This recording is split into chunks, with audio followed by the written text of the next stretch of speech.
இன்னைக்கு நான் கொண்டு வந்திருக்கிறது வழக்கமாக ஒரு ஃபீல் குட் அண்ட் ஒரு இன்ஸ்பிரேஷனல் மூவி தான். ஆக்சுவலி இது வந்து உண்மை கதை. படத்தோட பேர் பார்த்தீங்கன்னா தி ரைட். இந்த படம் 2018 ஃபெயிலாக இருக்கு. நம்ம சேனலில் எது சரியில்லை, எதை மாற்றணும் அப்படின்னு கேட்டிருந்தோம். எல்லாம் கரெக்டாக தான் இருக்கு அப்படின்னு சொல்லியிருந்தீங்க. தேங்க்யூ. சில பேர் வந்துட்டு ஓகே ஃபீல் குட் மூவி அதிகமாக இருக்குன்னு சொல்லியிருந்தீங்க. உங்களுக்காகவும் புது புது படங்கள், வித்தியாசமான கதைகளை நம்ம சூஸ் பண்ணலான்ட்டு இருக்கிறோம். அது இந்த சேனல் அல்லது நம்ம 2.0 இதில் வேணாலும் பார்க்கலாம். ஸோ ஓகே, நம்ம இதை பற்றி அப்புறமா டிஸ்கஸ் பண்ணலாம். இப்போ நம்ம ஸ்டோரியை வேகமாக பார்த்துடலாமா? இந்த மூவி முதல் காட்சிலேயே ஒரு மருத்துவமனை வளாகம். அந்த வளாகத்தில் ரோந்து பண்ணிருக்கக்கூடிய ஒரு செக்யூரிட்டியை வந்து சின்ன ரொம்ப மோசமான பசங்க அவர் அட்டாக் பண்ணி அவர்கிட்ட இருக்கக்கூடிய ஒரு கீயை எடுத்துட்டு போய் ஒரு அறைக்குள்ள போயிட்டு ரொம்ப விலை மதிப்பான மாத்திரைகள்லாம் ஒரு பையன் பேக்ல இருந்து எடுத்து போட்டு அங்கிருந்து கேங்கா அவர் அடிச்சுட்டு இந்த மாத்திரைகள்லாம் திருடிட்டு மொத்தமா ஓடுறானுங்க. அந்த மாத்திரைகள்லாம் அள்ளி போட்டு கடைசியா ஓடுற அந்த குட்டி பையன் தான் நம்ம படத்தோட ஹீரோ. அவன் பேரு ஜான். அந்த மாத்திரைகள்லாம் திருடிட்டு வந்துட்டு மொத்தமா ஒரு இடத்துல கூடுறானுங்க. இதுதான் அவங்க வந்து மொத்தமா கூடக்கூடிய ஒரு அட்டி. இந்த மாத்திரைகள்லாம் மிஸ்யூஸ் பண்ணா அது போதை மருந்து தான். ஸோ அதனால தான் இது எல்லாத்தையுமே ஆட்டை போட்டு வந்திருக்கானுங்க. ஸோ நம்ம குட்டி பையனா நம்ம ஹீரோ வந்து பார்த்தீங்கன்னா இப்போதான் புதுசாக இந்த கேங்ல சேர்ந்துருக்கிறான். அதனால தான் அவங்க கிட்ட அந்த வேலையை கொடுத்தாங்க. சிறப்பாக முடிச்சிட்டான்னு சொல்லிட்டு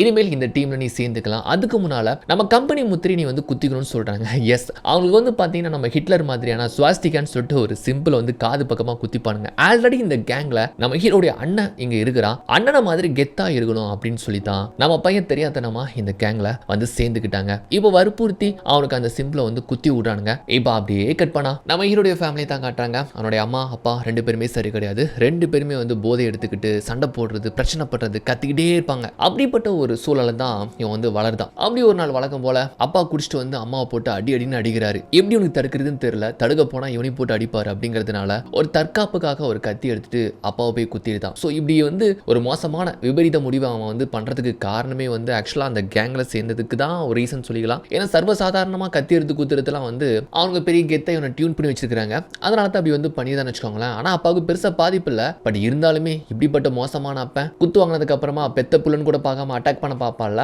அப்படி அட்டாக் பண்றதுக்குள்ளே தடுத்து போலீஸ் வர வச்சிருக்காங்க. சோ நம்மால போலீஸ் பிடிச்சி ஜீப்ல உட்கார வச்சிருக்காங்க. அம்மா கிட்ட வந்து இதை பத்தி கேக்குறாங்க. எதனால உங்க பையன் அப்படி பண்ணான்னு கேட்கிறப்போ அம்மா வந்து என்ன சொல்லணும், என் பையன் மேல எந்த தப்பு இல்ல, என் புருஷன் தான் அப்பப்போ வந்து குடிச்சிட்டு அடிப்பாரு சொல்லணும்ல. ஆனா இவங்க எப்படி சொல்றாங்கன்னா, இல்ல என் பையன் வந்து இப்போ சேரக்கூடாத பசங்க கூட சேர்ந்து கொஞ்சம் கெட்டு போயிட்டான், அவன் மோசமாயிட்டான், அவனை நீங்க பிடிச்சி சிறுவ சீர்திருத்த பள்ளியில போட்டு அவனை திருத்துங்க, அவனை அங்கேயே வச்சு படிக்க வைங்க அப்படின்னு சொல்லியிருந்தாங்க. ஸோ அண்ணனும் கூட இதே விஷயத்தை தான் சொல்றான். இந்த மாதிரி ஆமா என் தம்பி வந்து இப்போ கொஞ்சம் மோசமானவன் ஆயிட்டான் அப்படின்ட்டு. ஆக்சுவலி இவனால தான் இவன் தம்பி அந்த கேங்ல சேர்ந்து கெட்டு போயிட்டான். ஆனா அண்ணன் காரணம் அப்படி வந்து சொல்லிட்டான்னு வச்சுக்கோங்களேன். இப்போ நம்ம ஆளை பிடிச்சி அப்படியே அந்த யூத் ஃபெசிலிட்டிக்கு தான் கொண்டு வராங்க. நான் இங்க இருக்க மாட்டேன், என்னை வெளியே விடுங்க, நான் எங்க வீட்டுக்கு போகணும், எங்க அம்மா கிட்ட போகணும்னு சொல்லிட்டு நம்மால் கத்துறாரு. பட் அங்க இருக்கக்கூடிய லேடிஸ் சொல்றாங்க, பாரு தம்பி, உங்க அம்மாவும் உன்னுடைய அண்ணனும் சேர்ந்து தான் இதுக்கு சாட்சியம் கொடுத்துருக்காங்க, ஒன்றும் பண்ண முடியாது, கொஞ்ச நாள் இங்க இரு, கண்டிப்பா உங்க அம்மாவே வந்து உன்னை மீட்டு கொண்டு போயிருவாங்க, அப்படி இல்லைன்னா வேற யாராச்சும் வந்து உன்னை அடாப்ட் பண்ணிப்பாங்க அப்படின்னு சொல்றப்போ இல்ல மாட்டேன் அப்படின்னு சொல்றான். பட் இருந்தாலுமே அங்கிருந்து அவனை பிடிச்சி வற்புறுத்தி உள்ள கூப்பிட்டு போறாங்க. அங்க இவன மாதிரி பசங்களா இருப்பாங்களா, அப்படியே பார்த்துட்டு உள்ள வரப்போ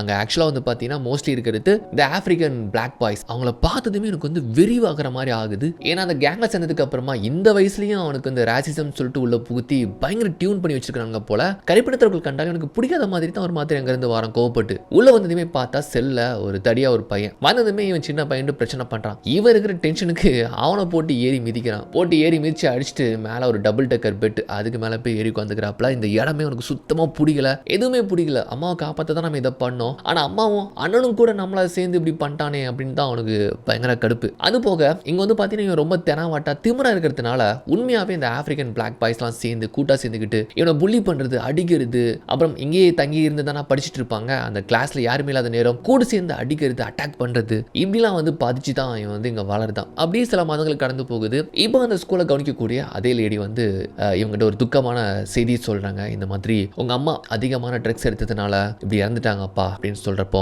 அவனுக்கு ரொம்ப கஷ்டமாயிருது. ஆக்சுவலா வந்து பாத்தீங்கன்னா அம்மா கொஞ்ச நாள் கழிச்சு நம்மளை வந்து இங்க இருந்து மீட்டு வீட்டுக்கே கூப்பிட்டு போயிருவாங்கன்னு நினைச்சிட்டு அந்த ஆசையில தான் இவன் இருந்தான். ஆனா அம்மா இறந்து போயிட்டாங்க. அப்பா சரி கிடையாது. அண்ணன் இதுக்கப்புறம் என்ன பண்ணுவான், கண்டிப்பா அந்த கேங்கோட சேர்ந்து தான் இன்னும் மோசமானவனா ஆவான். ஸோ நம்மளை மீட்டெடுக்க இங்க யாருமே இல்லை, இனிமேல் நம்ம வாழ்க்கை இங்க தான் சொல்லிட்டு இங்கே அவனுடைய வாழ்க்கையை பொருத்திக்க ட்ரை பண்றான். அப்படியே சில மாதங்கள் கடந்து போகுது. இருந்தாலுமே நல்லா படிக்கிறாப்புல. அது போக நல்ல டிராயிங்ஸ் எல்லாம் பண்றான். இது போக இந்த பிளாக் ஒயிட் அந்த பிரச்சனை எல்லாம் போக தான் செய்யுது. இது போக இங்க இருக்கிற பசங்களுக்கு வந்து பாத்தீங்கன்னா சினிமாலாம் போட்டு காமிக்கிறது உண்டு. நம்ம பல ஜெயில் படங்கள்ல பார்த்துருப்போம்ல. அப்படி வந்து பசங்களுக்கு ஏற்ற மாதிரி ஃபேண்டசி அண்ட் இந்த கார்ட்டூன் மூவிலாம் போட்டு காமிப்பாங்க போல. அப்படி வந்து பாத்தீங்கன்னா அவனுக்கு ஒரு சீன் வந்து ரொம்ப பிடிச்சி போயிடுது. ஒரு சீன்ல வந்து இந்த பிஎம்எஸ் பைக்குன்னு சொல்லுவாங்க, குட்டியோடு இருக்கும் சைக்கிள் மாதிரி, அந்த சைக்கிள் தான் அது. அதை எடுத்துட்டு அந்த ரேம்ல போயிட்டு ஏர்லயே ரொட்டேஷன் பண்றது, டைவ் பண்றதுன்னு இருக்குன்னு சொல்லிட்டு வித்த காட்டுவாங்க தெரியுமா, அந்த மாதிரியான சைக்கிள்ஸ் எடுத்துட்டு சில 4-5 பசங்க அந்த காட்சியில அப்படியே ட்ரை பண்ணி வானத்துல பறந்து போற மாதிரியான ஒரு ஃபேண்டசி சீனுங்க. இது அப்படியே ரொம்ப ஏக்கமா பாக்குறான். இப்படி நமக்கு ஒரு சைக்கிள், இந்த மாதிரி நமக்குன்னு ஃப்ரெண்ட்ஸ்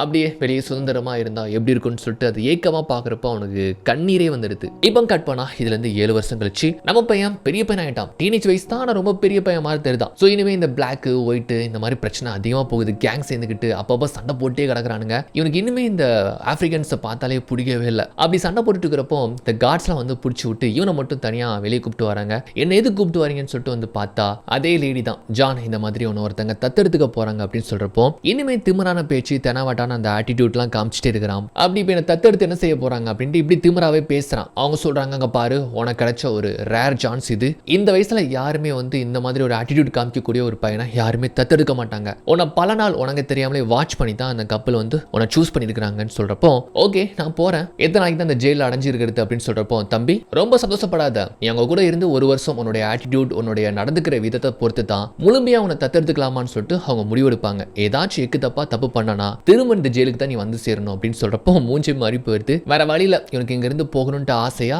சரின்னு சொல்லிட்டு ஒத்துக்கிறான். கட் பண்ணா செல்ல தனியா அப்படி இருந்துட்டு இருக்கிறப்போ ஒரு லேடி மட்டும் கதை திறந்து வராங்க. அவங்க பேர் வந்து மேரி ஆனா. ஜான் எப்படி இருக்கிறேன்னு சொல்லிட்டு வந்து நல்லா பேசுறாங்க, ரொம்ப நல்லவங்க போல. ஸோ இதுதான் என்னுடைய கணவர்னு சொல்லிட்டு பின்னால வரக்கூடிய தன்னுடைய கணவரை அறிமுகப்படுத்துறப்போ ஆக்சுவலா அது யாருன்னு பார்த்தா ஒரு ஆப்பிரிக்கன் அமெரிக்கன். அவ்வளவுதான் மூஞ்சி சொங்கி போகுது. அவங்க வந்து இன்டர் ரேஷியல் மேரேஜ் பண்ணிருப்பாங்க போல, அதாவது வேற வேற இனத்தை சேர்ந்தவங்க.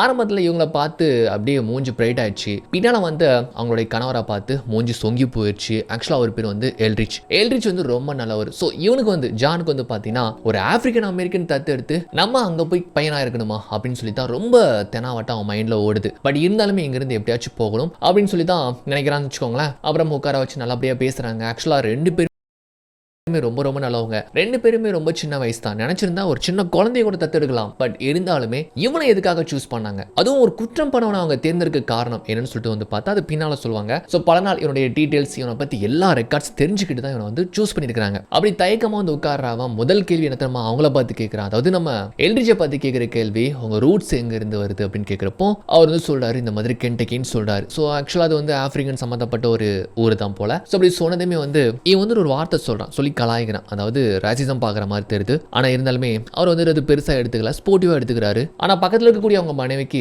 சரி ஓகே அப்படின்ட்டு அவங்க பெருசாக எடுத்துக்கலாம். ஏன்னா அவன் கேரக்டரை பற்றி தெரிஞ்சு தானே சூஸ் பண்ணியிருக்காங்க. கண்ணை பார்த்து அவன் பேசுறதாவே இல்லை, கீழே குனிச்சிக்கிட்டே இருக்கிறான், ரொம்ப தயக்கமாக இருக்கிறான். கையில் ஏதோ ஒரு பேப்பர் வச்சிருக்கிறான், அது என்ன பண்ணிட்டு கேட்டா அதை கொடுக்கறது கூட தயக்கமாக இருக்கு. அப்புறம் கேட்டதுமே வந்து கொஞ்சம் தயங்கி தான் கொடுக்குறான். பார்த்தா அது வந்து ஒரு டிராயிங் சூப்பராக வரைஞ்சிருக்கிறான். அது ஒடிசியஸ் அண்ட் சைக்ளாப்ஸ் சொல்லிட்டு ஒரு ஸ்டோரி. சைக்ளாப்ஸ் அப்படிங்கிற ஒரு அரக்கன் ஒடிசியஸ் அண்ட் அவங்களுடைய நண்பர்களை ஒரு குகைக்குள் அடைச்சு போட்டிருப்பான்.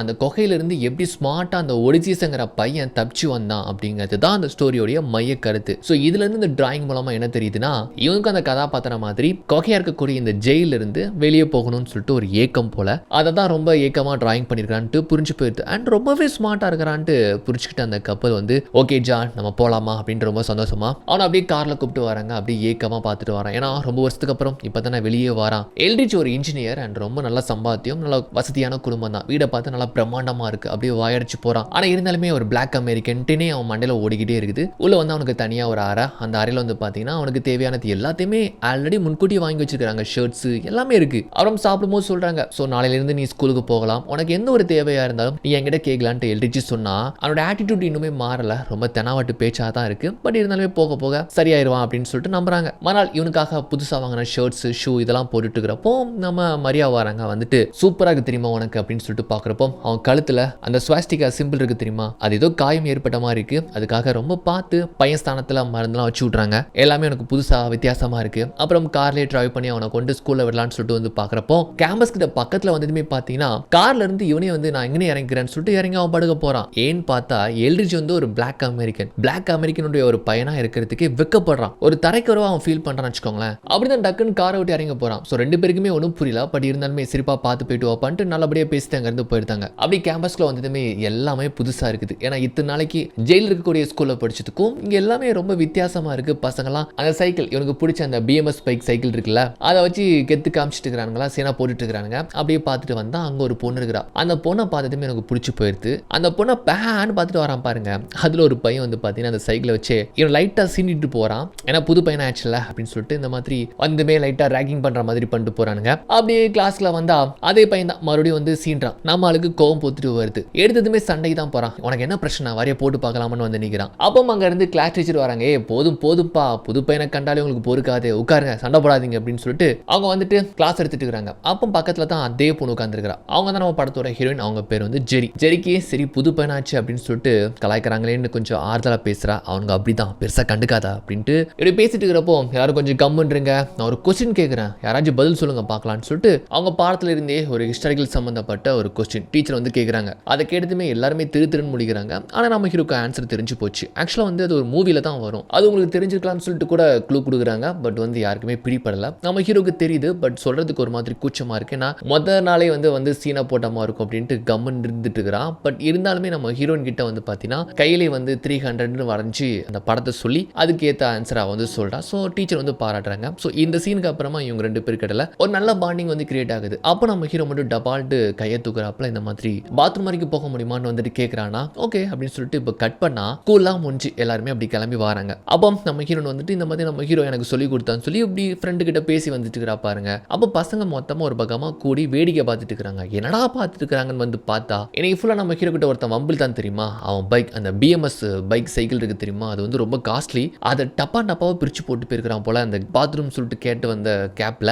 அதை தான் அந்த பசங்க யார் பண்ணியிருப்பாங்கன்னு பார்த்து பேசி பினாத்திட்டு இருக்கிறாங்க. இதை தான் பசங்க சுற்றி இருந்து பார்த்துட்டு இருக்கிறாங்க. அப்போ இங்க இருந்து நம்மால் வந்து தம்பிகளா என்ன பாட்டா கலந்து போச்சா, சாக்கில் அள்ளி போட்டு போங்க, அடுத்த மாதிரி யார்கிட்ட எப்படி மோதணும்னு சொல்லிட்டு தெரிஞ்சுக்கோங்க அப்படின்னு சொல்லிட்டு அங்கிருந்து நம்மால் இப்படி சொல்லி கலாச்சிட்டு போறாப்ல. ஸோ அவனுக்கு வந்துட்டு செம்ம காண்டா எடுத்து அவனுக்கு என்ன பண்ணியிருந்தாங்கன்னா இதை அப்படியே போய் ஸ்டேஷன்ல கம்ப்ளைண்ட் பண்ணியிருந்தானுங்க. ஸோ இப்போ நம்ம ஹீரோ வீட்டுக்கே வந்து இதை இன்வெஸ்டிகேட் பண்றதுக்காக 2 போலீஸ் வராங்க.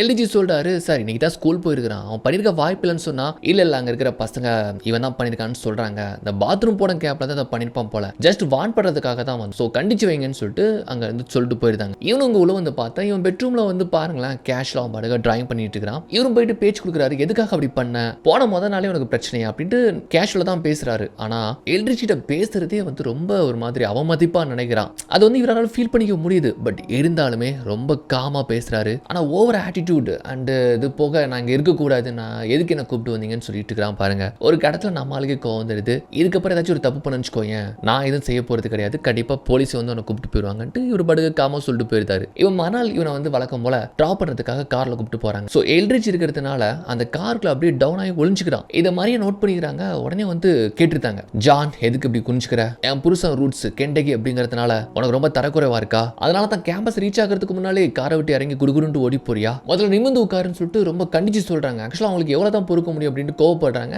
நம்ம எழுச்சி சொல்றாரு, சும்மா விடுன்னு சொன்னா இல்ல அப்படி என்ன உங்களை நினைச்சு அவனுக்கு ரொம்ப அவமதிப்பா இருக்கு, எஞ்சி உட்காரு அப்படின்னு சொன்னதுக்கு அப்புறமா வேற வழி இல்ல எஞ்சி கப்பிச்சுப்புன்னு உட்காந்துக்கிறான். அதுவும் பசங்க எல்லாருமே பாக்குற அளவுக்கு கேம்பஸ் பக்கத்துல வந்து டிராப் பண்ணி விட்டு அது ஏன் பையன் தான், யாரும் பிரச்சனை பண்ணக்கூடாது ஓகே அப்படின்னு சொல்லிட்டு பாத்தீங்கன்னா அவன் எதை அவமதிப்பா நினைக்கணும் அதை வந்து எல்லாரும் மத்தியிலுமே ரெஜிஸ்டர் பண்ற மாதிரி சொல்லி அவனை வெறுப்பேற்றிட்டு போறாங்க. அப்புறம் பிரேக் டைம்ல உட்காந்து அவனுக்கு பிடிச்ச டிராயிங் என்னமோ வரைஞ்சிட்டு இருக்கிறான். அப்ப அங்க இருந்து சரி வராங்க, வந்துட்டு அவன் பக்கத்துல உட்காந்து அவன்கிட்ட பேச்சு கொடுக்குறாங்க. அந்த பசங்களுடைய சைக்கிள் நீ எதுக்காக அப்படி பண்ணன்ட்டு கேட்குறாங்க. நானும் ஃபர்ஸ்ட் டைம் இங்கே வந்தப்போ எல்லாருமே என்ன ரேக்கிங் பண்ணாங்க அண்டு அப்படி தான் கொஞ்சம் சோகமாக வந்து இங்கே உட்காந்துருப்பேன்னு சொல்லிட்டு தனிமையில் இருக்கக்கூடிய அவனுக்கு நல்லா பேசி பழகி ஒரு ஆறுதலாக ஒரு ஃப்ரெண்டாக அந்த பொண்ணு ஆகிக்கிறா. அவனுக்குமே ரொம்ப பிடிச்சிருக்கு. அப்புறம் ஸ்கூல் விட்டு கிளம்புறப்போ அவனுக்கு வந்து அந்த சைக்கிள் பிஎம்எக்ஸ் சைக்கிள் இருக்குல்ல அதை ரைட் பண்ணணும், அந்த மாதிரி ஸ்டன் பண்ணணும்னு சொல்லிட்டு அவனுக்குள்ள ஒரு ஆசை. அது சொல்ல போனால் ஒரு கேம் தான். ஆக்சுவலாக நம்ம ஊரில் எப்படி கிரிக்கெட்டை தலையில் வச்சு கொண்டாடுறோம் அந்த மாதிரி அந்த பிஎம்எக்ஸ் பைக் அந்த ரைடு வந்து அங்கே வந்து பைத்தியம் முடிச்சு அலைவானுங்க. ஸோ சின்ன வயசுல எனக்கு ஒரு ஏக்கத்தை தூண்டிச்சு தெரியுமா. அதை பார்த்துக்கிட்டே பார்த்தீங்கன்னா அங்கே இருக்கக்கூடிய ஒரு பேக்ல எவன் பேக்லயோ அது சம்மந்தப்பட்ட ஒரு மேகசின் ஒன்று இருக்கு.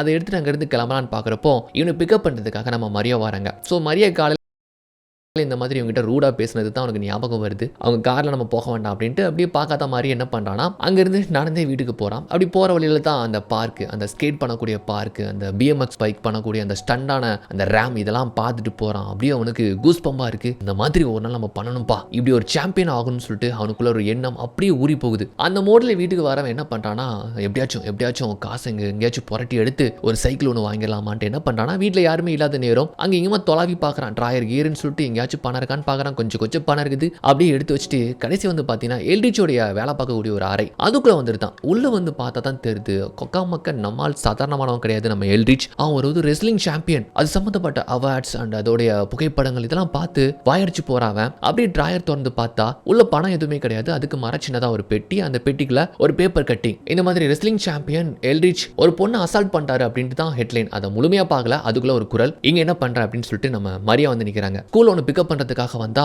நீ பாட்டுக்கு நடந்தே வந்துட்டியா, ஒரு வார்த்தை சொல்ல மாட்டியா, ஃபோன் பண்ணாலும் எடுக்கல அப்படின்னு சொல்லிட்டு கேட்கிறப்போ, ஆமா இங்க என்ன பண்ற, இங்க உனக்கு என்ன வேலை அப்படின்னு வந்து சொன்னதும் அவ்வளவுதான் மூஞ்சி தூக்கி வச்சுட்டு அவன் பாட்டுக்கு அப்படியே ஒரு மாதிரி கோவத்துல போற மாதிரி போறான். அப்படி கட் பண்ணா நைட்டுக்கு வந்து அந்த மேகசின் படிச்சுட்டு இருக்கிறான். அப்ப அங்க இருந்து எல்ரிச்சு வராரு. இன்னும் தூங்காம என்ன பண்ணிட்டு இருக்கிற, லைட் ஆஃப் பண்ணிட்டு தூங்குன்னு சொன்னா பேசவே மாட்டேங்கிறாங்க. ரொம்ப ஆட்டிடியூட் காமிச்சுக்கிறானா, ஒரு கோவம் வந்துருது. டக்குன்னு வெடுக்குன்னு அந்த மேகசினை புடிங்கிறாரு.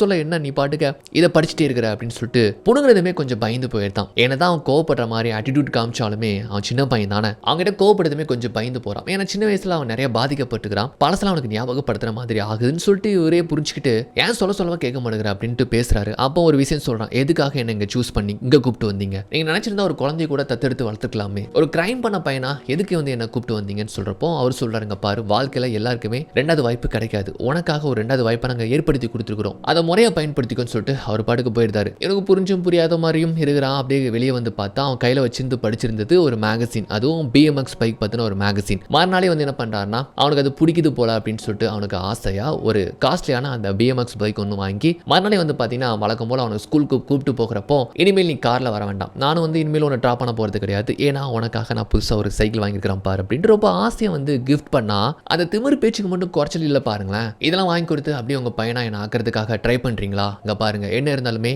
நீங்க வேற நான் வரேன்னு சொல்லிட்டு ராஜிதம் வச்சுலாம் பேசுறான். உட்காமக்க உனக்கு என்னடா வேணும்ட்டு இங்கே அடிச்சோன்னு புதைச்சிடும்ட்டு கோவப்படுறாரு. ஆனா இனிமே அவன் கொஞ்சம் பயப்படதான் செய்தான். ஏன்னா சின்ன வயசுல அந்த அளவுக்கு பாதிக்கப்பட்டிருக்கிறான்ல. அவ சொல்றான், என்ன அடினா அடிங்க, கொல்லுனா கொல்லுங்க, எனக்கு ஒரு பிரச்சனை கிடையாது, ஏன்னா நான் எல்லாத்தையுமே வாழ்க்கையில அனுபவிச்சிட்டேன், எத்தனையோ பேர் என்ன அட்டாக் பண்ணிருக்காங்க, அடிச்சுக்கிறாங்க, ஒரு பிரச்சனை இல்லைன்னு சொல்லிட்டு ரொம்ப எமோஷனலா பேசுறான். அப்போ சொல்றாருங்க, பாரா உனக்கு அதை கொடுத்து இதை கொடுத்து இங்கே என் கூட வச்சுக்கணும்னு சொல்லிட்டு எங்களுக்கு என்ன தலையெழுத்தா, ஏதோ உனக்காக பண்றோம், உனக்கு பிடிச்சிருந்தா செய், இல்லைனா விட்டுருப்பா அப்படின்னு சொல்லிட்டு அவர் கூட கோவப்பட்டு அங்கிருந்து கார் எடுத்துட்டு போயிருந்தாரு. செய்யறனா இரு, இல்லைனா நீ அந்த கிளம்பி ஜெயிலுக்கே போயிருந்து சொல்லிட்டு போற மாதிரி போயிருந்தாரு. இவனும் அப்படியே ஸ்கூலுக்கு வரான். அப்படியே நினப்பாவே இருக்குது, ஆமால நமக்கு ஒரு ரெண்டாவது வாழ்க்கையை தான் அவங்க ஏற்படுத்தி கொடுத்துருக்காங்க, நம்ம எதுக்கு ரொம்ப முரண்டு பிடிக்கிறோம், ரொம்ப ஓவரா தான் போயிட்டு இருக்கிறோமோ, பாக்குறதுக்கு நல்லவங்க மாதிரி தான் இருக்கிறாங்க, நமக்காக நல்லது தான் பண்றாங்க, அண்ட் நமக்கு பிடிச்ச அந்த BMX பைக் கூட வாங்கி கொடுத்துருக்காங்கன்னு சொல்லிட்டு சின்ன பையன் தானே, அந்த ஆசையும் அவனுக்குள்ள வருது. அப்படி கட் பண்ண அன்னைக்கு நாள் இரவு எல்ரிச் அவருடைய அறையில உட்காந்து வேலை பார்த்துட்டு இருக்கிறாரு. காலையில இந்த மாதிரி அவங்க கிட்ட கொஞ்சம் ரூடா பேசிட்டோமே கொஞ்சம் வருத்தம் ஏற்படுத்து, அப்படியே அவங்க கிட்ட சாந்தமா பேசி மன்னிப்பு கேட்கலான்னு சொல்லிட்டு அவன் அறைக்குள்ள வந்து பார்த்தா அவன் இல்ல. பார்த்தா விண்டோ வழியா வெளியே நின்று பிராக்டிஸ் பண்ணிட்டு இருக்கான். ஆக்சுவலா பாத்தீங்கன்னா அவனுக்கு சைக்கிளே ஓட தெரியலங்க.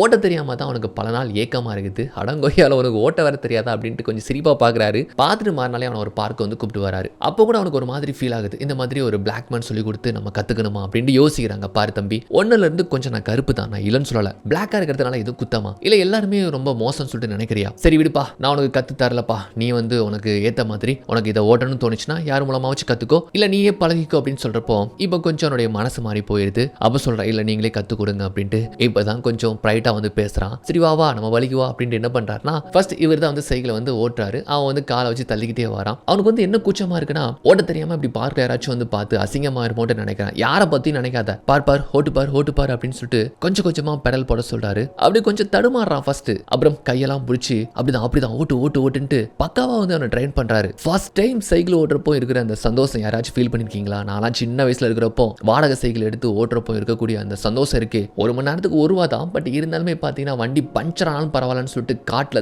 தாறு மாறா முள்ளுகிலுன்னு இருந்தாலும் பரவாயில்லன்ட்டு எல்லாத்துலயுமே புதறிக்குது 2 விட்டு ஏத்து ஓட்டுவோம். அந்த மாதிரி எனக்கு ஒரு ஃபீல் கொடுக்குதுங்க. 2 பேருமே செம ஃபாஸ்டா ஓட்டுறாங்க பாருங்க. ஸோ வாழ்க்கையில தனக்குன்னு இருக்கக்கூடிய ஒரு ஏக்கமான ஒரு விஷயத்த பண்ணதுக்கு அப்புறமா அவ்வளவுதான் அவனுக்கு ஃபுல் சாட்டிஸ்ஃபை. இவனுக்கு வந்து என்னன்னு தெரியல, ஒரு மாற்றம் அவனுக்கு ஏற்பட்ட மாதிரியான ஒரு ஃபீல். வீட்டுக்கு வந்தா மரியாதை வந்து பாத்தீங்கன்னா வாண்டடா கிச்சன்ல போய் ஹெல்ப் பண்றான். மரியாதை ஆச்சரியமா பாக்குறாங்க, என்ன கிச்சன் பக்கமா வந்த மாதிரி இருக்குது, எலி என்ன அமலமா தெரியுதே அப்படின்ற ரேஞ்சில் வந்து சொல்றாங்க. ஏன்னா அவனுக்கு வந்து சைக்கிள் அந்த ஏக்கம் சின்ன வயசு ஏக்கம், ஒரு அபரிமிதமான திருப்தி, அதெல்லாம் கொடுத்த ஒரு திடீர் மாற்றம் சொல்லிக்கலாம். இவன் சைக்கிள் எடுத்து இவனே சோலோவா ஸ்கூல் கிளம்பி போறான். ஜாலியா இருக்குது. ஸோ தினமும் சைக்கிள் எடுத்துட்டு சீக்கிரமா ஸ்கூலுக்கு போயிட்டு வரப்போ நல்லா ரவுண்ட் அடிச்சுட்டு அப்படி மெல்லமா வீடுக்கு வருது. இந்த மாதிரி அவன் வாழ்க்கை ஜாலியா போயிட்டு இருக்குது. அப்புறம் ஜெரியோட வெளியே சுத்துறது, அந்த ரேம்ப் எல்லாம் கூப்பிட்டு போயிட்டு அவனுக்கு ட்ரெயின் பண்ணிலாம் சொல்லி கொடுத்துட்டு இருக்கிறா. ஏன்னா அவனுக்கு எப்படியாச்சும் ஒரு சாம்பியன் ஆகணும் அப்படிங்கிறது தான் இங்கே தான் அவனுக்கு ஒரு ஆசை தொடங்குது. ஸோ அதன் மூலமா வந்து பார்த்தீங்கன்னா அந்த ரேம்ப்ல அந்த ஸ்லோப்ல வந்து ஏறி இறங்கி அந்த ரைட் பண்ணுறது, இந்த ஸ்டன் பண்ணுறதெல்லாம் வந்து கொஞ்சம் கொஞ்சமாக கற்றுக்கிறான். ஏன்னா தான் கீழே விழுந்து கற்றுக்கிட்டாலும் கொஞ்சம் கொஞ்சம் ட்ரெயின் ஆகிறான். இப்படி பல நாட்கள் கடந்து போகுது. இந்த வாழ்க்கை கொஞ்சம் கொஞ்சமாக அவனுக்கு பொருந்திடுது. எல்ட்ரிச் கிட்டையும் மரியா கிட்டையும் இப்போ முன்ன மாதிரி இல்லாமல் நல்லா சகஜமாக சிரிச்சு பேசுகிறான். அந்த ஒரு பக்கம் ஜெரியோட வெளியே போகிறது, அப்புறம் அந்த ரேம்புக்கு போகிறது, இந்த மாதிரி கிட்டத்தட்ட ஒரு 3 மாதம் கடந்து போயிருதுங்க. அப்பா 3 மாதம் கழிச்சு நம்ம ஆளுடைய மாற்றமே வேற லெவல் ஆயிடுச்சு. இப்போ முன்ன மாதிரி இந்த முன்கோபம், முரண்டு பிடி, இந்த உருன்னு மூஞ்சி வச்சுக்கிறது, இது எல்லாமே போயிடுச்சு. நம்மால் ஜாலி மூட்ல இருக்கிறாரு. வழக்கம் போல நம்ம எல்ட்ரிச் அவனுடைய அறைக்கு வராரு. என்ன ஜான் என்ன பண்ணிட்டு இருக்கிறேன்னு கேட்குறப்போ, ஒன்றும் இல்லை இந்த மாதிரி டிராயிங் தான் பண்ணிட்டு இருக்கேன்னு சொல்லிட்டு செம்ம ஜோக்கு, நல்லா ஜாலி வைப்பில் பேசிட்டு இருக்கிறாங்க. அதுவும் எல்ட்ரிச் மாரியான்ட்டு பேர் சொல்லி பேசுகிற அளவுக்கு ஸ்பேஸ் கொடுத்து அவனை அப்படி வந்து பார்த்துக்கிறாங்க. ஆக்சுவலாக அப்பா அம்மான்னு சொல்லிட்டு அந்த அளவுக்குலாம் போகல, பட் இருந்தாலுமே அவங்களுக்குள்ள ஒரு டீப்பான பாண்டிங் உருவாயிருக்கு. ஸோ ரேம்லாம் போறியா, ஸ்டன்லாம் பண்ணுறியான்னு சொல்லிட்டு ஒவ்வொரு நாளும் இரவு வேலையை முடிச்சு இவனை வந்து பார்த்து இப்படி ரூமில் கொஞ்சம் நேரம் பேசிட்டு தான் அப்படி வந்து சாப்பிட்டுக்கிட்டு தூங்க போகிறதெல்லாம் உண்டு போல. இப்படியே வந்து பார்த்தீங்கன்னா பல நாட்கள் கடந்து போய் ஒரு நாள் அப்படியே 2 பேருமே ஜாலியாக சைக்கிள் எடுத்துட்டு அப்படி பேசிக்கிட்டே வராங்க. எங்கே வராங்கன்னா அந்த ரேமுக்கு தான் வராங்க. எப்படியாச்சும் இவனை வந்து ஒரு சாம்பியன் ஆகணும் அப்படின்ட்டு நம்ம எல்ட்ரிச் வந்து முடிவு எடுத்துட்டாரு. அப்படி பேசிட்டே வராங்க பாருங்க. பார்த்தா அந்த ரேம் பக்கமா 3 ரவுடி பசங்க. அந்த ரவுடி பசங்க வேற யாருமே கிடையாது, நம்ம ஹீரோவுடைய அந்த பழைய கேங் தான். ஆக்சுவலாக வந்து அவங்க அண்ணன் கூட அங்கே தான் இருக்கிறான், பெரிய பையன் ஆயிட்டான். யதார்த்தமாக தான் பார்க்குறாங்க. ஏய் ஜான் எப்படா வெளியே வந்து அப்படின்னு சொல்லிட்டு பேச்சு கொடுக்குறாங்க. ஆக்சுவலாக ஜானுக்கு வந்து இங்கே இருக்கிறது சரியில்லைன்னு தோணுது. ஏன்னா இவங்களுக்கு வந்து பார்த்தீங்கன்னா பிளாக் மேன் கண்டாலே பிடிக்கிறதுல. அதனால ஜான் வந்துட்டு சரி நான் அப்புறமா உன்ட்ட பேசுறேன்னு சொல்லிட்டு அங்கேருந்து நழுவ பார்க்குறான். ஆனால் அவங்களுக்கு வந்து புரிஞ்சு போச்சு இந்த மாதிரி ஒரு கரிப்பினத்தை சேர்ந்த ஒருத்தன் தான் நம்ம தம்பியை இப்படி எடுத்து வளர்க்குறான். தெரிஞ்சதுக்கு அப்புறமா அங்கே சீனே வேற மாதிரி மாறி போகுது. நம்ம எல்ட்ரிச்சை பங்கமாக கலாய்க்கிறானுங்க. ஆனால் எல்ட்ரிச் ரொம்ப காமா சொல்றாரு, தம்பி நீங்கள் என்னமோ சொல்லுங்க, எங்களுக்கு ஒரு முக்கியமான வேலை இருக்கு, நாங்கள் கிளம்புறோம் அப்படின்னு வந்து ரொம்ப காமா அமைதியாக சொன்னாலும் அவ்வளோதாங்க அவங்க வந்து கேட்கறதா இல்லை. ஜான் சொல்கிறான் எங்களை விடுங்க விடுங்கன்னு சொன்னா கூட அவங்க 3 பேருமே சேர்ந்து சுத்து போடுறாங்க. ஏன்னா 3 பேருமே பயங்கரமான கிரைம்ஸ்லாம் ஈடுபடக்கூடிய ரொம்ப மோசமான பசங்க. அவ்வளோதான் கண்மூடித்தனமாக நம்ம எல்ட்ரிச்சை எதுக்குன்னே தெரியாமல் சம்பந்தம் இல்லாமல் அட்டாக் பண்ண ஆரம்பிச்சிருந்தாங்க. ஜான் எவ்வளவு தடுத்து பார்த்தோம் அங்கே நடக்கிற சீனே வேற மாதிரி ஆயிட்டு போயிடுது. அவர் அட்டாக் பண்ணி பாட்டில் கொண்டுலாம் அடிச்சுட்டு அங்கேருந்து ஜானோடைய அந்த BMX பைக்லாம் எடுத்துட்டு அவங்க பாட்டுக்கு தப்பிச்சு ஓடி போயிருந்தாங்க. கட் பண்ணா இப்போ நம்ம எல்ட்ரிச் வந்து பார்த்தீங்கன்னா ஹாஸ்பிட்டலில் அட்மிட் பண்ணியாச்சு. ட்ரீட்மெண்ட் போயிட்டு இருக்குது. அப்படியே பெட்டில்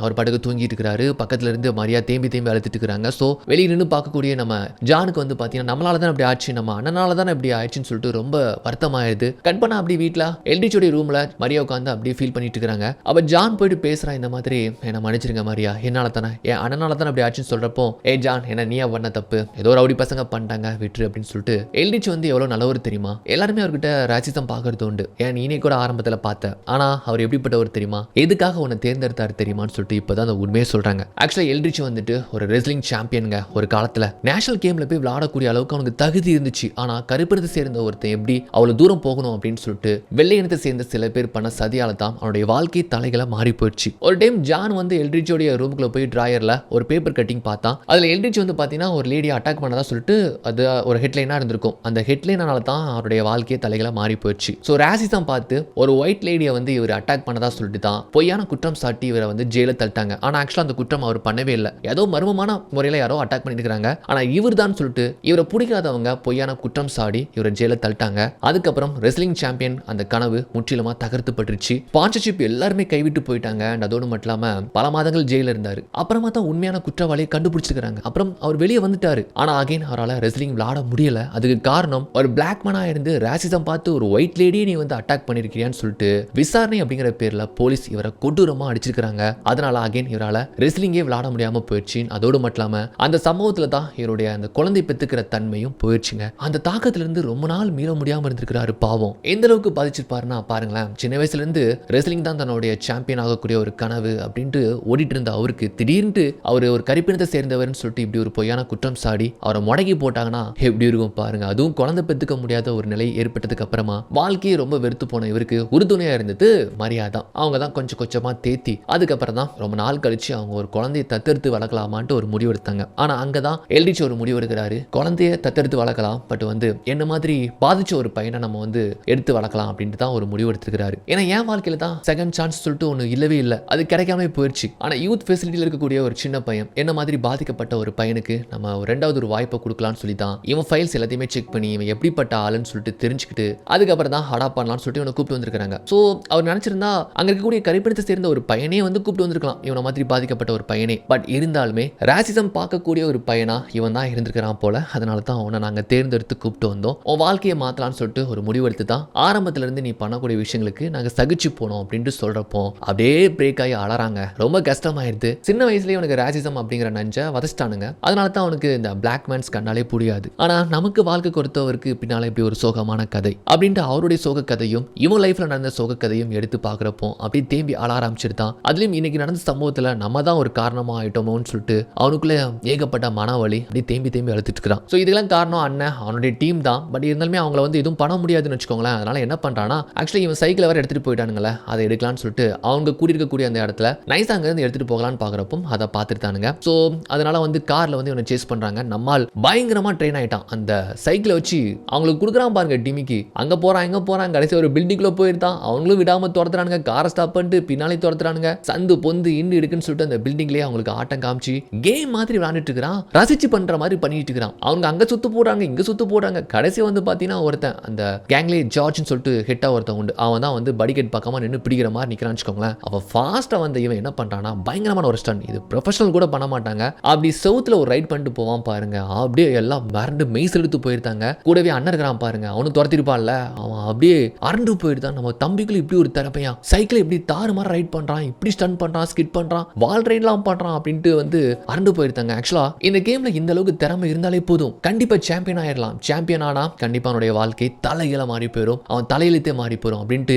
அண்ணன் தம்பியோட திறமையை பார்த்து இங்க கூஸ் பம்ப் ஆகி போறான். இதுக்கப்புறம் இந்த சைக்கிள் ரைடருடைய திறமைகள் அப்படியே பீரியடு போகுது. எல்லாருமே ஆச்சரியப்படுத்தும் வகையில ஒரு டைம் இவங்க ஸ்கூல்ல ஒரு பந்தயம், யார் வேகமா ட்ரை பண்ணி இந்த படிக்கட்டுல இருந்து அப்படியே 360 ரொட்டேஷன்ல அப்படி லேண்ட் ஆகணும் அப்படிங்கிறது தான். இதை யாருமே பண்ண முடியாதுன்னு சொல்லிட்டு ஆரம்பத்துல இவங்க வந்ததுமே பிரச்சனை பண்ணாங்க தெரியுமா அந்த பசங்க. சொல்ல நம்மால் வாண்டடா இன்வால்வ் ஆகி அதை பண்றேன்னு சொல்றான், அது முடியாதுன்னு சொல்லிட்டு பெட் கட்டுறாங்க. அது போக அங்க இருக்கிற பசங்களாம் வந்துட்டு அவ்வளவுதான் விழுந்தா செத்தான் அப்படின்ற ரேஞ்சில் தான் பார்த்துட்டு இருக்காங்கன்னு வச்சுக்கோங்களேன். ஆனா நம்மால் எல்லாருமே வாயடிச்சு போற மாதிரியான ஒரு ஸ்டன் ஒன்று பண்ண எல்லாம் திகைச்சு போயிருதுங்க. ஸோ பண்ணை கட்டினவங்களே வந்து இவனை பார்த்து அரண்டு போயிட்டு அதுல ஒருத்தன் எனக்கு ஃப்ரெண்ட் ஆகிறான். இந்த பக்கமா எல்ரிச் ஹாஸ்பிட்டல்ல இருந்து டிஸ்சார்ஜ் ஆகி வராரு. அப்படின்னு ஜான் தான் பாக்குறாரு. ஸோ ஜானுக்கு எல்லாமே தெரிஞ்சு போச்சுல எதுக்காக இவரை தத்தெடுத்து வளர்க்குறாங்கன்ட்டு எல்லாமே தெரிஞ்சு போச்சுல. ஸோ எமோஷனலா ஒரு மாதிரி பிரேக் ஆகுறான். ஏன்னா இந்த சம்பவம் இவனால தான் ஆச்சுன்னு நினைக்கிறான்ல. எல்ரிச் வந்து சமாதானப்படுத்துறாரு, சரி விரா விரா, உன் மேல இந்த தப்பும் கிடையாது, நீ ஓகே தானே, நீ இப்படி இருந்தாலே எனக்கு போதும் அப்படின்ட்டு அவனை ஆறுதல் படுத்துறாரு. அப்புறம் நம்மால அந்த ஸ்கூல்ல பண்ண ஸ்டண்ட்டை ஒரு வீடியோவை எடுத்து நம்ம செரி பார்த்தீங்கன்னா யூடியூப்ல அப்லோட் பண்ணிருப்பான்னு நினைக்கிறேன். அது செம்ம வியூஸ், ஏகப்பட்ட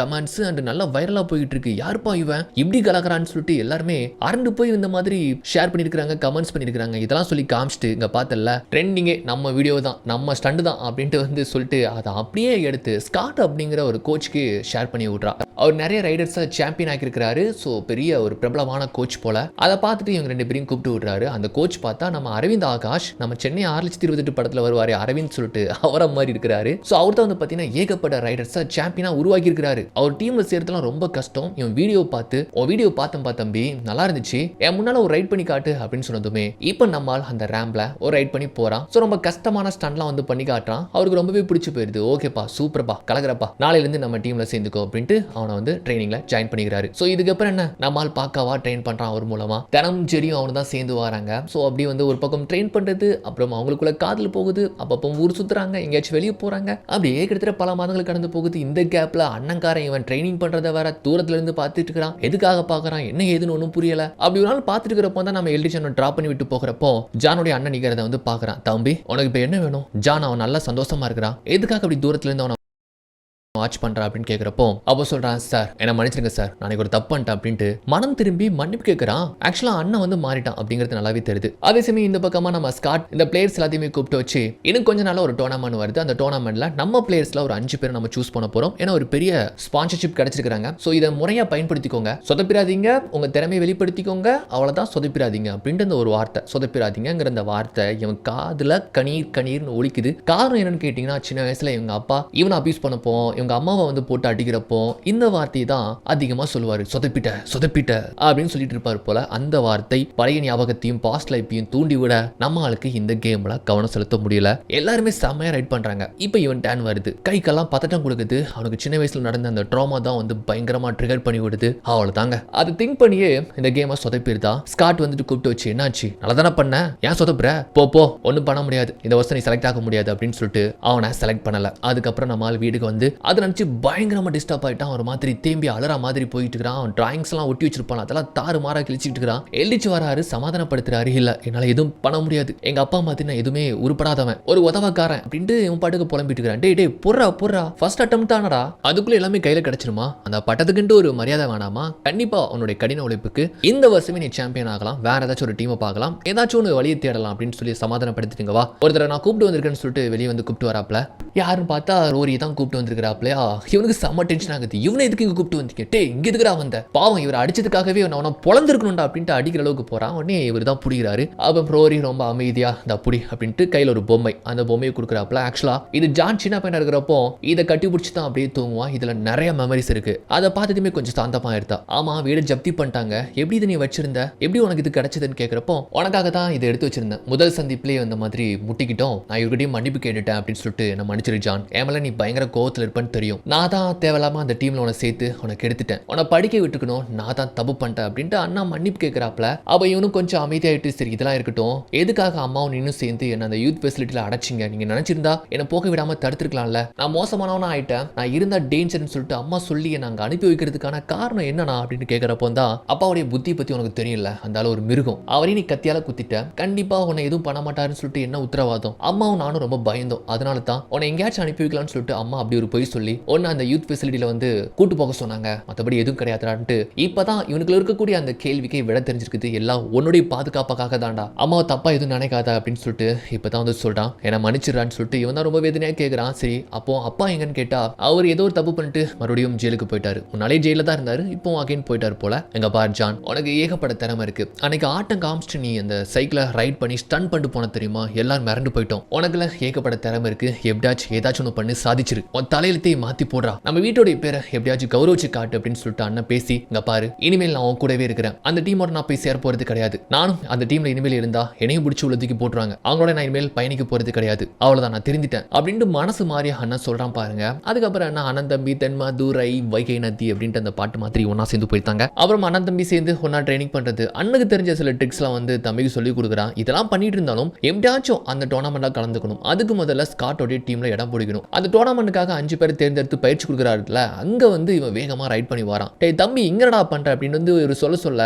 அவன் பாத்தீங்கன்னா அந்த ரேம்ப்ல பயங்கரமா ஸ்டன் பண்ணி காட்டுறான். ப்ரொஃபஷனல்ஸ் பண்ணக்கூடிய ரொம்ப கஷ்டமான ஸ்டன்லாம் ரொம்ப ஈஸியா பண்ணி மிரள வைக்கிறான். அப்படி வேகமா இவர்கிட்ட ஸ்கிட் அடிச்சு, இப்ப சொல்லுங்க சார் இந்த டோர்னாமெண்ட்ல நான் கலந்துக்கலாமா, எனக்கு வாய்ப்பு இருக்கா சார், முதல் டைம் தான் துண்டு தவறும், இனிமேல் தவறாது, சொல்லுங்க ஓகேவா அப்படின்னு வந்து கேட்கிறப்போ, யாருப்பா நீ இப்படி கலகுற, இது நீ அணைய பண்ண வேண்டியதானு சொல்றப்போ, சார் சொல்லுங்க சார் நான் ஓகேவா அப்படின்னு கேட்டா, ஓகே இதுக்கு மேல என்ன வேணும் சேர்ந்துக்கோ அப்படின்ட்டு இவனுடைய திறமையை பார்த்து 5ல் 6வதா இவனை வந்து ஸ்காட் சேர்த்துக்கிறாரு, அந்த டோர்னாமெண்ட்டுக்காக பயிற்சி பண்ண ஒத்துக்கிறாரு. இதை பத்தி ரொம்ப சந்தோஷமா மரியா கிட்டையும் எல்ட்ரிச் கிட்டையும் வந்து சொல்றான். அவங்களுக்கு ரொம்ப ஹாப்பியா இருக்குது. அதே சமயம் இந்த ரோரியோடைய கேங்க்கு உண்மை தெரிஞ்சு போச்சு, ரோரி திருந்திட்டான், இனிமேல் இங்க வரமாட்டான், அவன் தம்பியோடையும் அந்த ஆப்பிரிக்கன்ஸ் அவனோடையும் போய் சேர்ந்துக்கிட்டான்னு சொல்றப்போ இவங்களுக்கு வந்து கோபத்தை ஏற்படுத்துது. அப்படிலாம் சும்மா விட முடியாது, ஏதாச்சும் ஒன்று பண்ணணும் அப்படின்ட்டு இவங்க ஏதோ ஒரு விபரீத முடிவு எடுக்கிறாங்க. ஆக்சுவலா அன்னைக்கு நம்ம எல்ட்ரிச் அட்டாக் பண்ண அன்னைக்கு அவர் வந்து போலீஸ்ல சொல்லியிருந்தாருன்னா இவங்க இப்படி ஒரு பட்ட ஒரு முடிவு எடுக்க மாட்டானுங்க, அப்படி ஒரு முடிவோட தான் அங்கிருந்து இவங்க கிளம்பி வராங்க. அதே சமயம் இந்த பக்கமா ஜான், எல்ட்ரிச், ரோரி 3 பேருமே இந்த சைக்கிளை கழட்டி மாட்டி அந்த டோர்னமெண்ட் பத்தி தான் பேசிட்டு இருக்காங்க. அண்ணன் தான் மூச்சுக்கு 300 முறை சொல்றான், டே ஜெயிஸ்டன்ஸ்க்கும் அவ்வளவுதான், உடைய பேர் புகழ் எப்போதுமே காலத்துக்கும் அழியாம நிலையா இருக்கும், ஜெயிச்சிரக்கண்ணா அப்படின்னு சொல்ற ரேஞ்சில் சொல்லிட்டு நைட் டைம் தானே ரோரி வந்துட்டு ஓகே நான் கிளம்புறேன் அங்கிருந்து ஒரு ஸ்கேட் போர்ட் எடுத்து கிளம்பி போயிட்டு இருக்கிறாப்ல. அந்த சமயத்துல இவங்க கேங் இவனை கவனிக்காம கிராஸ் பண்ணி கார்ல வரானுங்க. என்னடா இந்த சமயத்துல நம்ம கேங் எல்டிச் வீடு பக்கமா போகுது அப்படின்ட்டு புரிஞ்சுக்கிட்ட ரோரி திரும்பிய வீடு பக்கமா ஓடி வரான். அதே சமயம் வீட்டுக்குள்ள இவங்க இவங்க ஜாலியா பேசிட்டு இருக்காங்க. யாரு? Maria, Elrich and John. அவங்க சந்தோஷமா பேசிட்டு இருக்காங்கன்னு வச்சுக்கோங்களேன். இந்த டீம் வந்து என்ன பண்றாங்கன்னா ஆக்சுவலா ஒரு பெட்ரோல் பாம் இருக்கு தெரியுமா, அதை எடுத்து வீட்டுல எரிஞ்சு மொத்தமா காலி பண்ணணும்னு சொல்லிட்டு ஒரு பிளான் போல அவனுக்கு ஸ்டஃப் எடுத்து எரியறதுக்குள்ள நம்ம ரோரி வந்து தடுத்துதுமே ஒரு பயங்கர தள்ளுமுழு. அண்ட் அவனுங்க மொத்தமா சேர்ந்து இவனை போட்டு அட்டாக் பண்றானுங்க, அடின்னு அடிக்கிறானுங்க. வெளியான சத்தம் அப்படின்ட்டு எல்ரிச்சும் ஜானும் வேகமா ஓடி வராங்க. பார்த்தா ரோரியை போட்டு அட்டாக் பண்றாங்கல்ல. எல்ரிச் வேகமா வராரு, ரெஸ்லிங் தானே. வந்ததுமே ஒருத்தருக்கு ஒரு பஞ்சு. ஜான் ஒரு பேஸ்பால் பேட்டை எடுத்துட்டு வந்து அவ்வளவுதான் வீசுறான், சுத்தி வீசுறான், அடிக்கிறான். ஓடுங்கன்னு சொல்லிட்டு ரெண்டு பேருமே சேர்ந்து சமாளிச்சு அவங்க எல்லாத்தையுமே அடிச்சு வரட்டியாச்சு. அப்படியே அவனை கொண்டு ஹாஸ்பிட்டல் அட்மிட் பண்றாங்க. ரோரி முடியாம பெட்ல படுத்துக்கிறான். சொல்றான், சோ இது வரைக்கும் வந்திருக்கிறாங்கன்னா நான் சும்மா விட மாட்டேன். நாங்க மொத்தமா கூட்டா சேர்ந்த கிரைம் சிட்டி பத்தி நான் எல்லாத்தையுமே போலீஸை வந்து நான் சாட்சியங்களோட வாக்குமூலமா கொடுத்து எல்லாத்தையுமே உண்மைகள்லாம் ஒத்துக்க போறேன், வெளிப்படுத்த போறேன். எனக்கும் சேர்த்து தண்டனை கொடுத்தாலும் பரவாயில்ல அப்படின்ட்டு இதை பத்தி சொல்லிட்டு கொஞ்சம் வருத்தப்பட சொல்றான். சோ என் மேலதான் முழு தப்புல, நான் உன அந்த டீம்ல சேர்த்துக்க கூடாது, உன்னையும் கெடுத்துட்டேன். கண்டிப்பா இன்னைக்குள்ள நீ ஒரு பெரிய சாம்பியனா கூட இருக்க வாய்ப்பு இருக்குல்ல அப்படின்ட்டு இப்படி அழுதுகிட்டு இருக்கிறான். அவ தம்பி சொல்றான், டே அதெல்லாம் விடுறா, நடந்து போச்சு, அதுக்கு நம்ம என்ன பண்ண முடியும், இப்ப நீ திருந்திட்டல, எனக்கு அதுவே போதும்னு சொல்லிட்டு நீ ஃபர்ஸ்ட் ரெக்கவர் ஆகு அப்படின்ட்டு தம்பி அண்ணனை வந்து தேத்துறாப்ல. இப்ப கட் பண்ண நம்ம எல்ரிச் ஜானை வந்து பாத்தீங்கன்னா அந்த பிராக்டிக்ஸ் நடத்தக்கூடிய இடத்துக்கு தான் கூப்பிட்டு போறாப்ல. அங்கதான் வந்து நம்ம ஸ்காட் வந்து எல்ரிச்சுக்கு வந்து அறிமுகமாகறாப்ல. உடனே எப்படி பண்றான், பெர்ஃபார்ம் எப்படி பண்றான்னு கேட்டா, நான் எடுத்த 6 பேர்ல உங்க பையன் தான் செமையா பண்றான், ஆனா நம்ம டீம் மட்டும் போகாது, எக்கச்சக்கமான டீம் வருவாங்க, சோ பார்க்கலாம் என்ன நடக்குன்னு பார்க்கலான்ட்டு பேசிட்டு இருக்காங்க. இப்போ அப்படியே கட் பண்ணா எல்ரிச் வந்து பாத்தீங்கன்னா நம்ம ஜானை எங்கேயும் கூப்பிட்டு போறாரு. எங்கன்னு பார்த்தா ஒரு ரெஸ்டாரண்ட். அங்க ஆல்ரெடி நம்ம மரியா, நம்ம ஹீரோயின், அப்புறம் அந்த ஜெயில இருக்கக்கூடிய அந்த லேடி 3 பேருமே இருக்கிறாங்க. என்ன கதை என்ன சங்கதின்னு வந்துட்டு பார்த்தா ஆக்சுவலா வந்து பாத்தீங்கன்னா நம்ம ஹீரோவை இவங்க வந்து முறையா தத்தெடுக்க போறாங்க. ஆக்சுவலா 1 வருஷம் தானே இவனுக்காக கொடுத்த அந்த கால அவகாசம். ஆனா 1 வருஷத்துக்கு முன்னாலே அவங்க முழு திருப்தியோட இவனை நாங்க தத்து எடுத்துக்கிறோம்னு சொல்லிட்டு முறையா அதுக்கான டாக்குமெண்ட், அதனால தான் அந்த லேடியை கூப்பிட்டு வர சொல்லியிருக்காங்க போல. இதை பத்தி சொன்னதுமே ரொம்ப எமோஷனல் ஆள ஆரம்பிச்சிருதான். ஸோ அதுக்காக தான் ஒரு சர்ப்ரைஸ் கொடுத்து எல்லாரையுமே கூப்பிட்டு வச்சு ஒரு பார்ட்டி மாதிரி சந்தோஷமா கொண்டாடுறாங்க. இப்போ அப்படியே கட் பண்ணா நேராக அந்த நேஷனல் கேம் தான் பரபரப்பாக ஆட்டம் தொடங்குது. ஸோ இந்த கேம் வந்து இங்கே நேரில் வந்து பார்க்குறவங்க கொஞ்சமாக இருந்தாலும் இது தொலைக்காட்சியில் லைவாக பார்க்குறவங்க ஆடியன்ஸ் எக்கச்சக்கம். அப்படி தான் நம்ம ரோரி கூட ஹாஸ்பிட்டலில் இருந்து பரபரப்பாக பார்த்துட்டு இருக்கிறான். யார் அடுத்த சாம்பியன் தெரியல. ஸோ வந்து பார்த்தீங்கன்னா இது வரைக்கும் சாம்பியன் ஆனவங்க எல்லாருமே சொல்லிட்டு இருக்காங்க. அதில் ஒருத்தர் சொல்கிறாரு, நான் போன வருஷம் சாம்பியன் ஆனேன், ஸோ இந்த வருஷம் நான் தான் ஆக வாய்ப்பு இருக்குது. புது பசங்களாக வந்திருக்காங்க, அவங்களையும் பார்க்கலாம். பட் இருந்தாலுமே அவங்க எல்லாருமே கற்றுக்குடி தானேன்னு சொல்லிட்டு கொஞ்சம் ஓரளவுக்கு கான்ஃபிடென்ட்டாக ஓவர் கான்ஃபிடென்ட்டாக ஒருத்தர் இருந்து பேசுகிறாரு. அப்படி எல்லாருமே ஓவர் கான்ஃபிடென்ட்டில் வந்து பேசுகிறாங்க. ஸோ இந்த போட்டியும் வந்து தொடங்குதுன்னு வச்சுக்கோங்களேன். எல்லாருமே செமையா பெர்ஃபார்ம் பண்றாங்க. ஸோ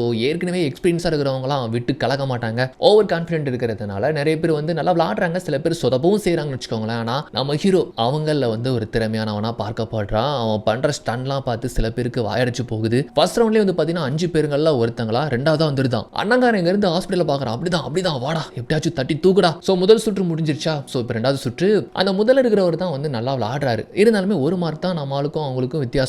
அவர் செமையா ரைட் பண்றாரு, ஸ்டன் பண்றாரு. நம்மால வந்து பாத்தீங்கன்னா செகண்ட் ரவுண்ட்ல விட்டு கலக்குறான். அந்த எக்ஸ்ட்ரா ஸ்கில் யாருமே பண்ண முடியாத ரொட்டேஷன் அண்ட் டபுள் ஃபிளிப்லாம் அடிச்சு நவுத்துறான்னு வச்சுக்கோங்களேன். இதனால அவனுக்கு ஸ்கோர் வந்து எகிரிட்டு போகுது. ஆனா 3வது ரவுண்ட்ல நம்மால் ஸ்லிப் ஆகி கொஞ்சம் இன்ச்சர்ட் ஆயிடுது, கொஞ்சம் அடிபடுறது. மறுபடியும் முன்னால ரைட் பண்ண முடியுமான்னு சொல்லிட்டு நம்ம எல்ரிச், மாரியா எல்லாருமே சுத்தி இருந்த கோச்லாம் கேட்கறாங்க. என்னால முடியாது, எனக்கு ரொம்ப இன்ச்சர்ட் ஆயிட்டு போல அப்படின்ட்டு வந்து சொல்றான். அந்த சமயத்துல தான் அங்க அனௌன்ஸ் பண்றாங்க, இது வரைக்கும் நடக்காத ஒரு ரிசல்ட் தான் இப்போ வந்திருக்குது. 1வது இடமும் 2வது இடமும் டை இருக்கு அப்படின்னு சொல்றாங்க. ஆக்சுவலா நம்ம ஹீரோவும் அண்ட் இன்னொரு பிளேயர் இருக்காங்க, 2 பேருக்குமே டை ஆயிடுச்சு. 3, 4, 5 இவங்க ரொம்ப பின்தங்கிய ஸ்கோர்ல தான் இருக்காங்க. சோ இந்த 1, 2 இவங்க 2 பேர் ஸ்கோர்ல தான் யார் ஃபர்ஸ்ட் வர போறாங்கன்னு தெரியல. ஜான் கண்டிப்பா ரைட் பண்ணி ஆகணும். அப்படி ரைட் பண்ணலனா நம்பர் 1 தான் இந்த கேம் உடைய சாம்பியன் அப்படின்னு வந்து சொல்றப்போ இப்போ கண்டிப்பா என்னுடைய கனவு நினைவாகிறதுக்கு இவன் ரைட் பண்ணி தான் ஆகணும். ஆனா கையை தூக்க முடியலையே. பிசியோ சொல்றாங்க, கண்டிப்பா இவனால முடியாது, நம்ம எமர்ஜென்சிக்கு கூப்பிட்டு போகலாம்னு சொன்னா, இல்ல இது என்கிட்ட விட்டுருங்க, நான் ரெஸ்லிங்ல இருந்திருக்கிறேன், சோ இதை எப்படி சரி பண்ணணும்னு எனக்கு தெரியும்னு சொல்லிட்டு நம்ம எல்ரிச் என்ன பண்றாருன்னா, அவனுடைய கையை பிடிச்சிங்க பாரு, கொஞ்சம் வலிக்கு தான் செய்யும், பொறுத்துக்கோ சரியான்னு சொல்லிட்டு அவன் தோள்படியில வச்சு ஒரு அழுத்துறாரு. அவ்வளவுதான். லைட்டா எலும்பு எதுவும் விலகி இருந்துச்சான்னு தெரியல, அது ஜாயிண்ட் ஆன மாதிரியான ஒரு சத்தம். அவ்வளவுதான், சரியாயிடுச்சு, விட்டு கலக்கு அப்படின்ட்டு சொல்ல இப்போ ஃபைனல் ரவுண்ட். இந்த ரவுண்ட்ல அந்த ஃபர்ஸ்ட் பிளேஸ்ல இருக்கக்கூடியவர் வந்து பாத்தீங்கன்னா ஒரு ரைட் பண்றாருங்க. செம்ம ஒரு ஹைட்ல போயிட்டு ரொட்டேஷன் அடிச்சு கீழே லேண்ட் ஆகுறாரு பாருங்க. இதுக்கு மேலே ஒருத்தன் போயிட்டு பண்றதா இருந்தா வாய்ப்பே கிடையாது. ஆக்சுவலா சொல்ல போனா ஃபர்ஸ்ட் பிளேஸ் தான் இந்த கேம் உடைய சாம்பியன் அப்படிங்கிற மாதிரி மக்கள்லாம் ஆரவாரம் பண்ணிட்டு இருக்காங்க. அண்ணன் கூட இங்க இருந்து பாத்துட்டு இருக்கிறான், ஐயோ முடிஞ்சு போச்சு அப்படின்னு பாத்துட்டு இருக்கிறான். இவன் டேன் வருது, ஆனா அங்க ரைட் பண்ணாம ஒரு நிமிஷம் அவனுடைய வாழ்க்கையில் நடந்தது எல்லாத்தையுமே கொஞ்சம் நினைச்சு நினைச்சு பார்க்கறான். இந்த கேம் தான் இவனுக்கு எல்லாமே. இந்த கேம் பார்க்கறதுக்கு சாதாரணமா இருக்குல்ல, ஆனா இதில் வின் பண்ணி இவன் மட்டும் சாம்பியன் ஆயிட்டான்னு வச்சுக்கோங்களேன், முடிஞ்ச போச்சு. இவன் வாழ்க்கை நினைச்சே கூட பார்க்க முடியாத அளவுக்கு மாறி போயிடும். வெறும் 10 மாசத்துல இது எல்லாத்தையுமே கத்து இந்த அளவுக்கு வந்து நிற்கிறான். ஆனா இருந்தாலுமே நம்மளால முடியாதா அப்படின்ட்டு ஒரு நிமிஷத்துல யோசிச்சாலும் இல்ல, நம்மளால முடியும். இப்படி ஒரு மோசமான குடும்பத்துல இருந்து வந்த ஒரு பையன் ஒரு ஜெயில் கைதின்னு சொல்லிட்டு அந்த பேரையும் அந்த பட்டத்தையும் மாத்தி ஒரு பெருமைப்படுத்தும் விதமா இருக்கணும்னா கண்டிப்பா இதுல நம்ம வின் பண்ணி தான் ஆகணும். ரெஸ்லிங்ல சாம்பியன் ஆக முடியாம போன எல்டிச்சோடைய கனவை நனவாக்குற மாதிரி அவருக்கு இந்த சாம்பியன் பட்டத்தை எப்படியாச்சும் நம்ம வாங்கி கொடுக்கணும். அவருடைய பையன் சொல்லிட்டு மத்தவங்க மத்தியில பெருமைப்படுத்தும் விதமா நம்ம இருக்கணும் அப்படிங்கிற ஒரு முடிவுல அங்கிருந்து ஸ்டார்ட் பண்றதுக்கு முன்னால இவனும் ரோரியும் சேர்ந்து ஒரு டைம் ட்ரைனிங் பண்றதுக்காக போயிருப்பாங்க. அப்பதான் அவன் அண்ணன் வந்து ஹைட்ல எப்படி வந்து ரொட்டேஷன் பண்றது அப்படின்ட்டு ஒரு ட்ரிக் ஒன்று சொல்லி கொடுத்துருப்பான். அந்த ட்ரிக் யூஸ் பண்ணி வேகமா ட்ரை பண்ணி அப்படியே மேலே ஏர்லயே வந்து பாத்தீங்கன்னா ஹேண்ட்ல வந்து ரொட்டேட் பண்ணி டபுள் ஃபிளிப் அடிக்கிறான். அதான் அங்க மேட்ரு. அவர் சிம்பிளா ஒரு ஃபிளிப் அடிச்சு போயிட்டாரு. ஆனா இவன் டபுள் ஃபிளிப் அடிச்சான் தெரியுமா, அதுவும் அந்த ஹேண்ட்லாம் விட்டு ரொட்டேட் பண்ணி பங்க பண்ணானா அவ்வளவுதாங்க இந்த கேமுடைய சாம்பியன் நம்மால் தான். எல்ஜிக்கோ மரியாவுக்கு அவ்வளவு சந்தோஷம். எல்லாருமே அவனை தலையில தூக்கி வச்சு கொண்டாடுறாங்க. அவன் கேர்ள் ஃப்ரெண்ட் கூட துள்ளி குதிக்கிறா. ஹாஸ்பிட்டல் இருந்து பாக்குற அண்ணனுக்கு ஆனந்த கண்ணீரே வந்துடுது. அவ்வளவு சந்தோஷம், அவ்வளவு பெருமை. கொஞ்ச நாள் கழிச்சு நம்மால ஒரு பூங்கத்தோட அவங்க அம்மாவுடைய கல்லறைக்கு வாராம். இவதான் ஃபர்ஸ்ட் டைம் இங்க வாராம் போல. ரொம்ப வருஷமா நம்ம அம்மா இப்படி நம்மள அலட்சியமா அங்க விட்டாங்களேன்ட்டு ரொம்ப ஃபீல் பண்ணிருப்பான்ல. சோ அண்ணன் சொன்னதுக்கு அப்புறமா தான் அம்மா மேல வரக்கூடிய ஒரு பாசம் அப்படி உங்களுக்கு அஞ்சலி செலுத்தி இப்போ அப்படியே கட் பண்ணி இப்போ உண்மையான ஜான் யாருன்னு சொல்லிட்டு காட்டுறாங்க. உலகம் முழுவதும் நடந்த BMX சாம்பியன்ஸ்ல கலந்துக்கிட்டு அந்த கேமை பொறுத்த வரைக்கும் ஒரு லெஜெண்டாவே திகழ்றாரு. இதோடு மட்டும் இல்லாம பல மேடைகள்ல வந்து பாத்தீங்கன்னா குழந்தைகளை தத்தெடுக்கிறத பத்தின விழிப்புணர்வும் கொடுத்துட்டு வராரு. சோ அவர் வந்து ஒரு தத்தெடுக்கப்பட்டவர் அப்படிங்கிறதுனால மற்ற குழந்தைகளுக்கும் ஒரு வாழ்க்கையை நீங்க ஏற்படுத்தி கொடுக்கணும்னு சொல்லிட்டு இதை பத்தியும் நிறைய இடங்களை பேசிட்டு வராரு. அப்புறம் இதுதாங்க உண்மையான ஹெல்ரிச் அண்ட் மரியா. சோ இதோட தான் இந்த படமும் வந்து முடிஞ்சு போகுது. ஓகே, இந்த ஸ்டோரி எப்படி இருந்துச்சு அப்படிங்கறத பத்தி கீழே கமெண்ட் பண்ணுங்க. நெக்ஸ்ட் வீடியோ பார்க்கறதுக்கு முன்னால நம்ம சேனலை மறக்காம